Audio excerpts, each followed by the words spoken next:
Good morning, good afternoon and good evening all. This is Yorkie, I hope you're doing well.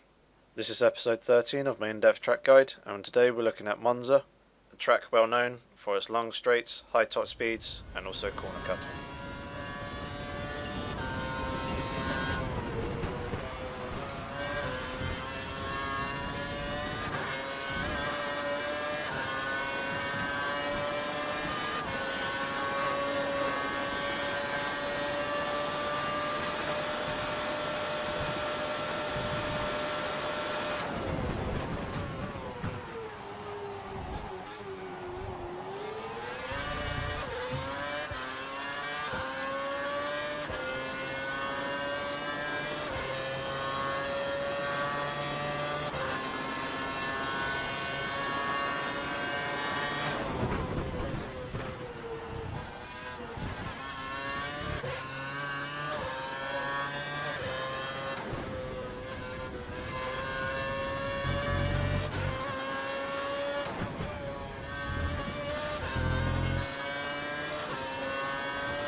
Okay, so now that you've seen the hot lap, let's move on to the breakdown.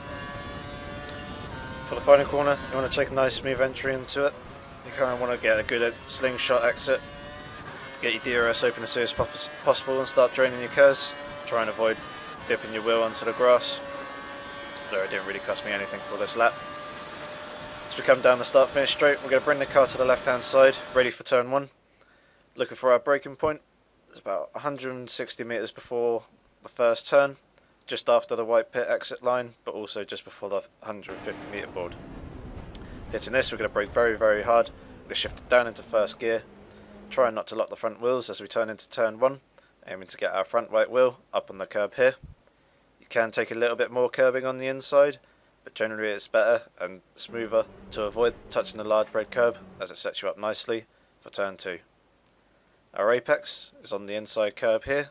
You want to get your front left wheel avoiding the red curb on the inside, as it will give you a better exit coming out the corner.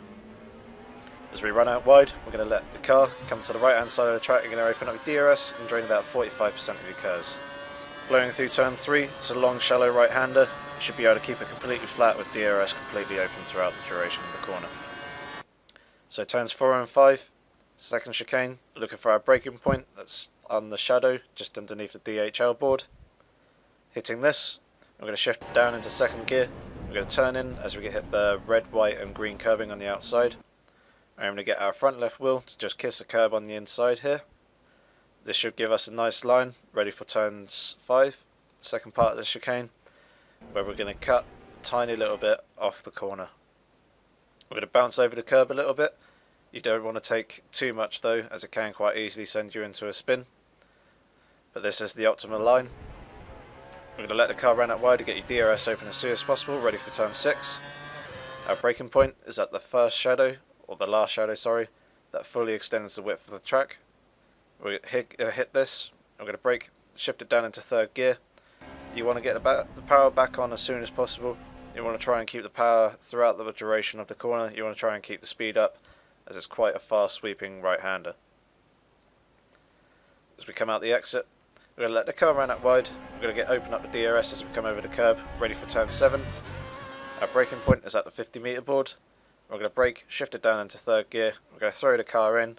This corner has some nice camber, which will help us get in towards the apex. Ideally, I find it's better to not run too much of the curb on the inside. Just keep clipping it will give you a nice good exit and also keep up your speed. As we come out through the exit, we're going to let the car run out wide, open up your DRS as we come down this long back straight. We're going to drain about another 30% of your curves as we come down here under the old oval track, letting the car slowly drift back over to the right hand side. As we now approach the fast Ascari chicane, we're looking for our braking point just before the 100-metre board. Hitting this, we're going to brake hard, shift down into third gear. We're going to throw the car in at the 50-metre board, and we're aiming to get our front left wheel to just kiss the curb on the inside here. Avoid cutting the corner, and as we come out through the exit, you're going to straighten up the wheel.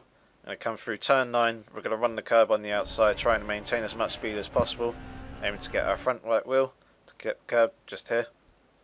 You can run along the curb, as I do so here. It'll give you a nice line, ready for turn 10. A very quick left-hander. Should be completely flat out, and as soon as you clip the apex on the inside just here, you want to open up your DRS, straighten up the car and let it drift out wide using the curb on the exit to give you a nice slingshot out of this corner and down this straight. So as we start to approach the final bend, we're going to bring the car back over to the left hand side of the track. We're looking for our braking point 75 metres before the corner. Hitting this, we're going to brake, shift it down into third gear. You want to try and set yourself up for a good exit. So we're going to turn in relatively late at the white line. There's a point where the corner starts to shallow out. It's almost like a sharp point on the curb. That is our apex. You want to clip that with your front right wheel. And hitting that, we're going to let the car drift to the outside of the track. Again, getting your DRS open as soon as possible. You want to run a nice smooth shallow line. Get your curves draining. And as you come to the start finish line, bring it back over to the right hand side of the track to try and get to the shortest route to the end. So as I said at the start of this video, this track is famous for its corner cutting. Please try and avoid it where possible, especially through turn 8, the first part of the Ascari chicane. People like to cut across the green curbing on the inside. Please don't do so if you can avoid it. As part of a race setup, I prefer to run 2-1 wings. The extra little bit of front wing helps to give me the downforce that I need through the corners without sacrificing too much top end speed.